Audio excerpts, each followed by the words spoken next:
एक और ये भी प्रश्नावली का प्रश्न है।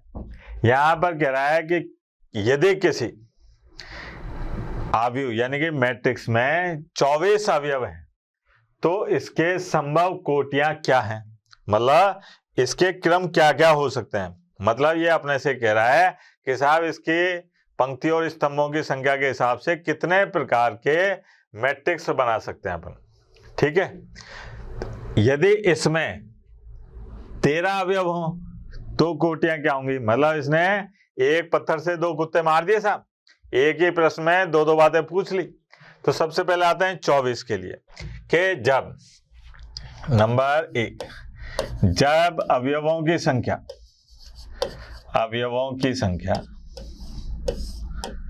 कितनी हो बेटा, अवयवों की संख्या 24 हो। ठीक है, तब बात करते हैं अपन। तो सबसे पहले एक मैट्रिक्स बनेगा, इसके अंदर अवयव होंगे ए आई जे।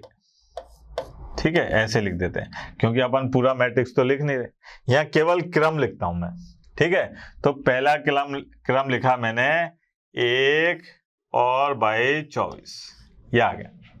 ठीक है, एक और लिखा था, या फिर है ना, या लिखे, या फिर लिखता हूं ए आई जे। मैट्रिक्स का नाम मैं ए ही रख रहा हूं, है ना, या A1 A2 रख दूं, A1 A2 रख देता हूं।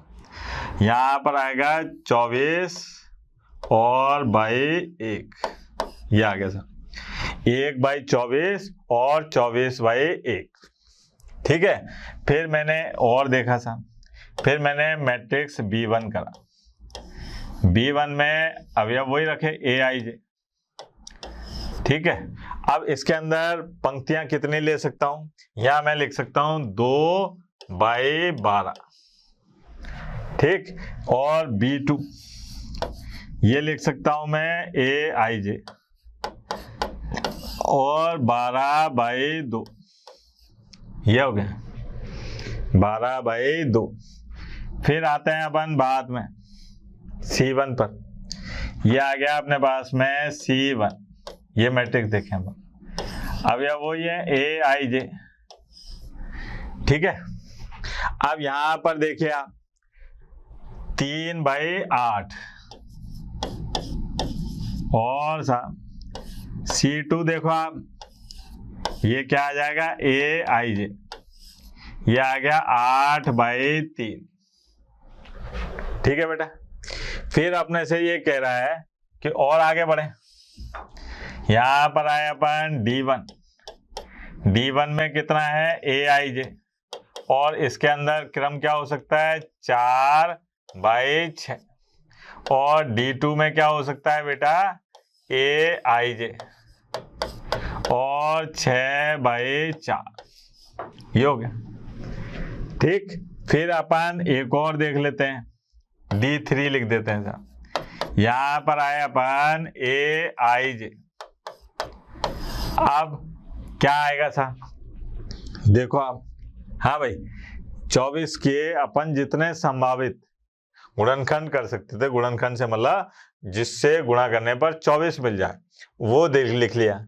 6 4 भी लिख दिया, ये भी लिख दिया। अब 5 और 5 तो लिख नहीं सकते, तो यहां पर इसके बाद में मैट्रिक्स नहीं बनेंगे। मतलब अगर अवयव 24 होते हैं तो कितने कोटियां संभव है, 2 4 6 और 8। तो संभव कोटियां कितनी है बेटा, संभव कोटियां हैं 8 संभव कोटियां, और ये कितनी है मेरे लाल, ये है बराबर 8। और उन कोटियों के क्रम मतलब कोटियां क्या होंगी, 1 by 24 24 by 1, 2 by 12 12 by 2, 3 by 8 8 by 3, 4 by 6 6 by 4, ये क्या होंगे, इनके क्रम होंगे अगर अवयवों की संख्या 24 होती। लेकिन इसने एक बात और कह दी था कि 13, अगर अवयवों की संख्या 13 है तो कोटियां क्या होंगी, अगर अवयवों की संख्या 13 है तो कोटियां क्या होंगी। उसके लिए अपने को क्या काम करना है, फिर से देखें साहब, दूसरी बात यही लिख दूं बेटा,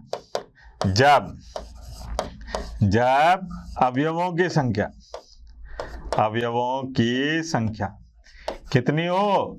संख्या 13 हो, 13 हो। तो यहां पर एक तो B1 क्या होगा? AIJ, और साहब 1/13 और B2 ये होगा अपने पास में AIJ और 13/1। ठीक है, 1/13 और 13/1, इसके अलावा नहीं होंगे सर। तो यहां पर संभावित कोटियां कितनी है? 2। अच्छा एक बात बताओ, 13 और 24 में कोई अंतर है क्या? 13 जो है ना वो एक अभाज्य संख्या है, प्राइम नंबर। ठीक है, इसलिए 13 का केवल एक गुणनखंड होता है, 1 13/1 और 1/13। इसमें क्या है? ये 1 से भी भाजित है, 2 से भी है, 3 से भी है, 4 से भी है, इसलिए यहां पर ये अंतर आया बेटा। ठीक है, आगे बढ़े, आई बात समझ में? और देखते हैं। हाँ भाई, ये है कि अपने से मैट्रिक्स का निर्माण कराया जाएगा। ठीक है, कुछ प्रश्न ऐसे भी हैं पर उसमें बोर्ड की किताब में प्रश्नावली 3.1 में। ठीक है, ये 2 प्रश्न दे रखे हैं। इसने क्या कहा कि एक 2x2 का एक मैट्रिक्स बनाओ और उसका नाम रखो A। उसका क्या नाम रखो? A। और उसके अंदर जो अवयव हो AIJ वो इस प्रकार से हो। बालक समझ में नहीं आई साहब। तो अपन क्या काम करते हैं कि यहां पर एक मैट्रिक्स बनाते हैं। दिया है नंबर 1, पहले इसको कर लो, है ना। नंबर 1 दिया है, क्या दिया है बेटा? ध्यान देना, बड़ा मजेदार प्रश्न। दिया है कि एक मैट्रिक्स है A और ये है AIJ। ठीक है, और यहां पर इसका क्रम है 2/2। क्या है इसका क्रम? 2/2।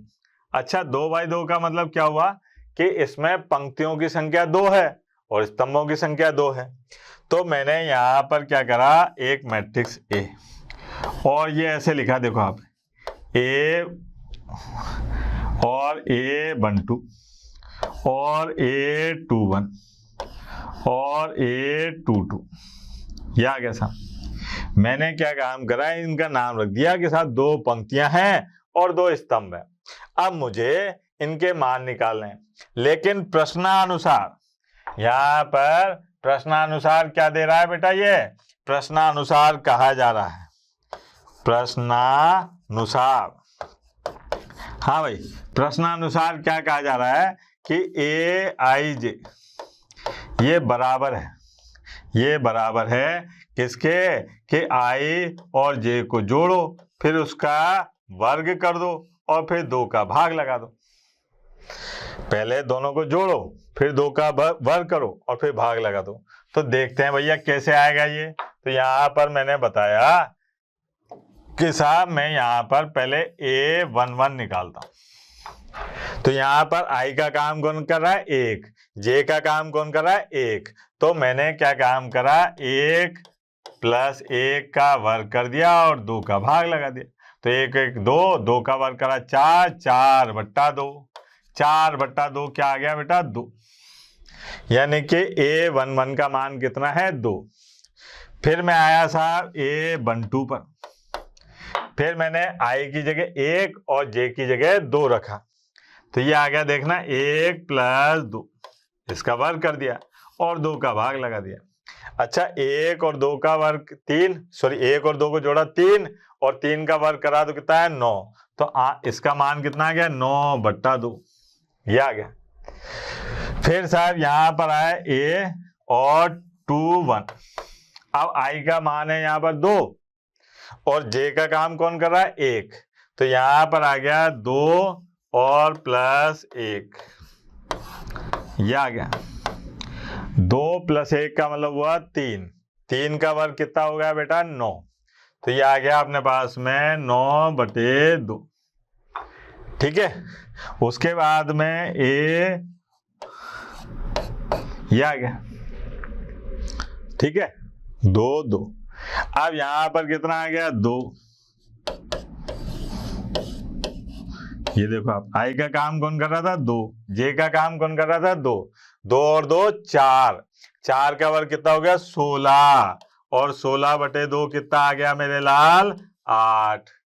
तो अपने पास में जो मैट्रिक्स आया कौन सा वाला ए, जो अपने को निकालना था, उसकी जगह अपन ने मान रखा था। A11 का मान कितना आया 2, A12 का मान कितना आया बेटा 9/2, और साहब A21 का मान कितना आया 9/2, और A22 का मान कितना आया बेटा 8। ये हो गया सब। तो यहाँ पर जो अपना पहला सवाल था कि 2/2 यानी कि उसका मैट्रिक्स ये आया प्रश्नानुसार। एक और प्रश्न दे रखा है, AIJ बराबर है I/J, वो भी कर लेते हैं हाथों हाथी। दूसरे प्रश्न में क्या दे रहा है बेटा ये कि साहब यहाँ पर आपको एक मैट्रिक्स निकालना है, और मैट्रिक्स कौन सा है उसका नाम भी ए ही रखा है इन्होंने, और वो है कि उसके अंदर जो अवयव हैं वो AIJ है, और उसको मैट्रिक्स का जो क्रम है वो मैट्रिक्स का क्रम क्या है 2/2, उस मैट्रिक्स का क्रम है 2/2, ये है। ठीक है बेटा। तो यहाँ पर मैंने एक मैट्रिक्स बनाया ऐसे कि बेटा यहाँ पर आ गया A11, A12, A21 और A22, ये हो गया सर। ये अपन ने ये कार्यक्रम आगे बढ़ाया। अब क्या हुआ बेटा, अब हुआ ये कि यहाँ पर अपने को ये बताना है कि प्रश्नानुसार क्या दे रखा है। प्रश्नानुसार ये कहा जा रहा है कि साहब ये जो AIJ है इसके जो अवयव हैं उनका मान ऐसे निकालेंगे कि I और बटे में J। ठीक है, I और बटे में J, मतलब ये है कि अगर मैं यहाँ पर A11 का मान निकालता हूं, यानी कि A11, यहाँ I का काम कौन कर रहा है 1, J का काम कौन कर रहा है 1, तो ये आएगा अपने पास में 1/1। क्या आ गया बेटा 1। A12 का काम कौन कर रहा है, I का काम है 1, J का काम है 2, तो ये आ गया 1/2। ठीक है, ऐसे ही अगर मान लीजिए A21 की बात करें तो I/J यानी कि 2/1 यानी कि 2, और A22 तो 2/2, क्या आ गया बेटा 1। तो यहाँ पर अगर मैं मान लो इस मैट्रिक्स के अंदर अवयवों के मान लिखता हूं तो क्या लिखूंगा 1, 1/2 और 2 और 1, ये हो गया सर। ये अपने पास में क्या आ गया मैट्रिक्स। ठीक बेटा, तो अपने को ये मैट्रिक्स का निर्माण यानी कि रचना करनी भी आनी चाहिए। अब आगे बढ़ते हैं साहब, अब आते हैं साहब मैट्रिक्स के प्रकार। मैट्रिक्स के प्रकार कि कितने प्रकार के मैट्रिक्स होते हैं, इनकी परिभाषाएं भी आ जाती हैं। परिभाषाएं याद नहीं, केवल आप समझो कि मैट्रिक्स कितने प्रकार के होते हैं और कैसे कैसे होते हैं। ठीक है, काम में आएंगे क्योंकि प्रश्न में दिखाई देगा केवल कि ये मैट्रिक्स है, ये मैट्रिक्स है, तो ऐसे करो। हाँ भाई, सबसे पहला है स्तंभ आव्यूह यानी कि कॉलम मैट्रिक्स, नाम से ही पता चल रहा है स्तंभ मैट्रिक्स। यहां पर मैं बताता हूं, ये है साहब स्तंभ मैट्रिक्स A 2 1 3, ये है साहब स्तंभ मैट्रिक्स, जिसमें स्तंभों की संख्या क्या हो हमेशा 1 हो। ऐसा मैट्रिक्स जिसमें स्तंभों की संख्या 1 हो वो क्या कहलाता है, स्तंभ मैट्रिक्स कहलाता है।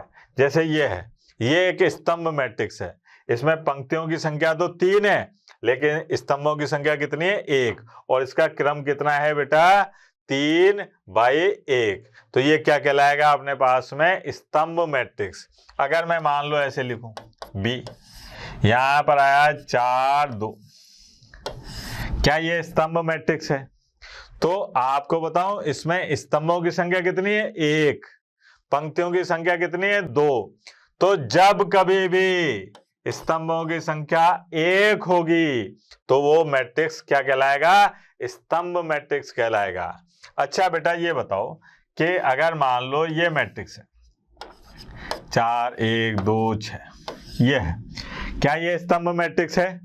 तो देखो स्तंभों की संख्या कितनी? 1। और परिभाषा क्या कहती है? परिभाषा ये कहती है कि अगर स्तंभों की संख्या 1 है तो मैट्रिक्स स्तंभ मैट्रिक्स कहलाएगा। पंक्तियों की संख्या से फर्क नहीं पड़ रहा उसको, स्तंभों की संख्या 1 होनी चाहिए। तो है ऐसा। अगर मैं आपसे पूछूं इसका क्रम क्या है, यानी कि इसकी कोटि क्या है, तो आप बताओगे साहब कितने? 4/1। तो क्लियर हुआ बेटा कि स्तंभ आव्यूह यानी कि स्तंभ मैट्रिक्स क्या होता है? स्तंभ मैट्रिक्स होता है ऐसा मैट्रिक्स जिसके अंदर स्तंभों की संख्या 1 हो। ठीक बेटा, आगे बढ़ते हैं। अब आते हैं अपन पंक्ति आव्यूह यानी कि पंक्ति मैट्रिक्स। सेम ऐसा मैट्रिक्स जिसमें पंक्तियों की संख्या 1 हो। ऐसा मैट्रिक्स जिसमें पंक्तियों की संख्या क्या हो बेटा? 1 हो। तो ऐसा मैट्रिक्स क्या कहलाता है? पंक्ति मैट्रिक्स कहलाता है। जैसे मान लीजिए ये है एक मैट्रिक्स है, ये है 2 1 5। अब मैं आपसे पूछूं कि बेटा इसमें पंक्तियों की संख्या कितनी है, तो कितनी बताओगे बेटा पंक्तियों की संख्या? देखो आप 1। पंक्तियों की संख्या कितनी है? 1। स्तंभों की संख्या कितनी है? 3। इसका क्रम क्या हुआ बेटा? 1/3। तो परिभाषा क्या कहती है कि ऐसा मैट्रिक्स जिसमें पंक्तियों की संख्या 1 हो, ऐसा मैट्रिक्स जिसमें पंक्तियों की संख्या 1 हो क्या कहलाता है बेटा? पंक्ति मैट्रिक्स कहलाता है। एक और देख लेते हैं बी। ये है अपने पास में 5 - 2 3 और 6। अब बताओ इसका क्रम क्या होगा बेटा? इसमें पंक्तियों की संख्या है 1, स्तंभों की संख्या कितनी है? 4। क्या ये पंक्ति मैट्रिक्स है? बिल्कुल है। क्यों है? क्योंकि परिभाषा कहती है ऐसा मैट्रिक्स जिसमें पंक्तियों की संख्या 1 हो, पंक्ति मैट्रिक्स कहलाता है। तो ये आ गया 1/4, क्रम आ गया। और देखें साहब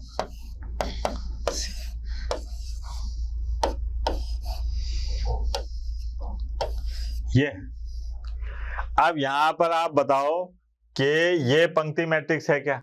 बिल्कुल है साहब। पंक्तियों की संख्या कितनी है? 1 और स्तंभों की संख्या कितनी है? 3। तो ये आ गया 1/3। आई बात समझ में? स्तंभ मैट्रिक्स जिसमें स्तंभों की संख्या 1 हो, पंक्ति मैट्रिक्स जिसमें पंक्तियों की संख्या 1 हो। ठीक है, आगे बढ़ते हैं। वर्ग मैट्रिक्स, ये बड़ा अच्छा मैट्रिक्स है, बहुत काम में आने वाला है ये। वर्ग मैट्रिक्स ऐसा मैट्रिक्स जिसमें पंक्तियों की और स्तंभों की संख्या बराबर हो। ऐसा मैट्रिक्स जिसमें पंक्तियों की संख्या और स्तंभों की संख्या क्या हो? बराबर हो। वो क्या कहलाता है? वर्ग मैट्रिक्स। कैसे? जैसे ये देखो आप ए, यहां पर है 2 1 4 6, ये आ गया। अब इसके अंदर पंक्तियों की संख्या कितनी है? 2। स्तंभों की संख्या कितनी है? 2।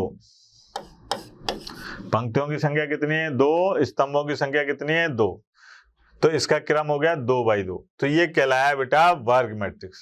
क्यों कहलाया? क्योंकि पंक्तियों और स्तंभों की संख्या समान है।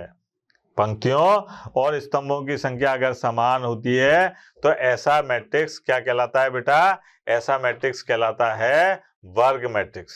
और देखें, अगर मान लीजिए एक मैट्रिक्स है, ये आ गया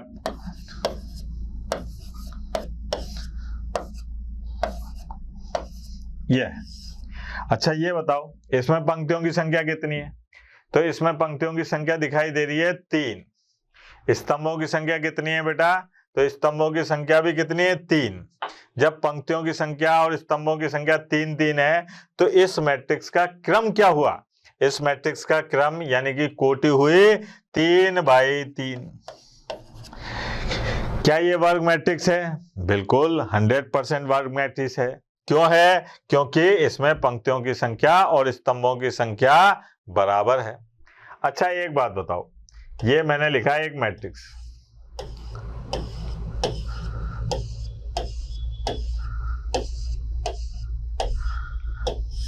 ये ठीक है, क्या ये वर्ग मैट्रिक्स है? ये और भी मैट्रिक्स है, एक और नाम है इसका, लेकिन अभी अपन वर्ग मैट्रिक्स की बात कर रहे हैं।